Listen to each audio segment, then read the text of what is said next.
"Where the hell is this place?" Jake muttered, squinting at the faded map on his phone. The GPS had led him down a winding dirt road, flanked by dense trees that seemed to close in around him. He was supposed to pick up a load from a warehouse, but the only thing he could see was a thick wall of foliage and the occasional rusted signpost that had long lost its meaning. He had been driving for hours, the hum of the engine a constant companion, but now unease crept into his gut. The warehouse was supposed to be a new distribution center for a major retailer, a lucrative contract that could keep him busy for weeks. But as he turned the truck around, the trees whispered secrets he couldn't quite grasp. Jake had always been a man of the road, a trucker who knew every shortcut and back road like the lines on his palm. But this felt different. He pulled over, the gravel crunching under the weight of his rig, and stepped out into the cool evening air. The sun was setting, casting long shadows that danced eerily among the trees. He checked his phone again. No signal, just a dead zone. Panic began to bubble beneath the surface. He had heard stories of truckers getting lost, of warehouses that didn't exist, but he had always dismissed them as urban legends. Now, standing in the fading light, he felt the weight of those tales pressing down on him. With a deep breath, he decided to venture further down the road. Maybe he had missed a turn. Maybe the warehouse was just around the next bend. He climbed back into the cab, the engine roaring to life, and pressed on.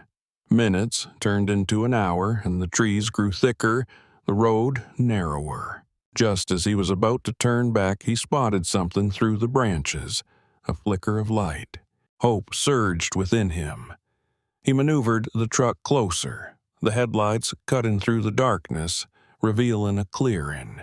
There it was, a building, or at least what looked like one. It was large with a weathered facade, and a flickering neon sign that read Warehouse 13. Relief washed over him, but as he stepped out of the truck, a chill ran down his spine. The air felt heavy, charged with an energy he couldn't explain. He approached the entrance, the door creaking ominously as he pushed it open. Inside, the warehouse was cavernous, filled with shadows that seemed to shift and breathe. Stacks of boxes loomed like silent sentinels, and the faint smell of dust and decay hung in the air. "Hello?" he called out, his voice echoing back at him. No response, just the sound of his own heartbeat pounding in his ears. He took a few cautious steps inside, the floorboards groaning beneath his weight. Then he saw it, a clipboard resting on a desk covered in a thick layer of dust. He picked it up, flipping through the pages. The names of drivers, dates, and cargo filled the sheets, but something was off. The last entry was dated 3 years ago. Why is this place still here? He wondered aloud, a knot tightening in his stomach.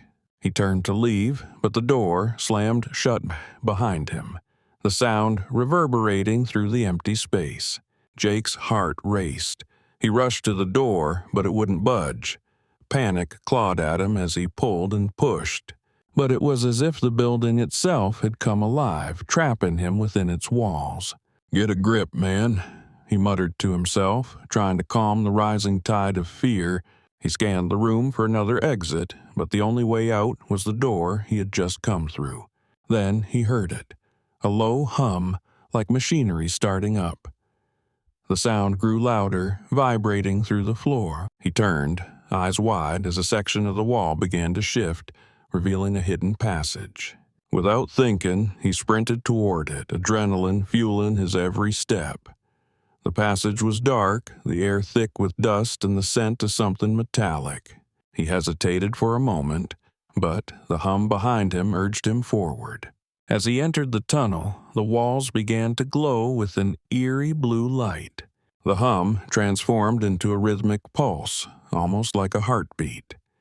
Jake pressed on, the fear of being trapped pushing him deeper into the unknown. Suddenly, he stumbled into a vast chamber filled with strange machinery and flickering screens. It looked like something out of a sci-fi movie. In the center stood a figure, cloaked in shadows, manipulating controls with swift, precise movements. "Who are you?" Jake shouted, his voice echoing in the cavernous space. The figure turned, revealing a face that was both familiar and foreign. It was a reflection of himself, but older, wearier, with eyes that held secrets he couldn't comprehend. "You shouldn't be here," the figure said, voice low and gravelly.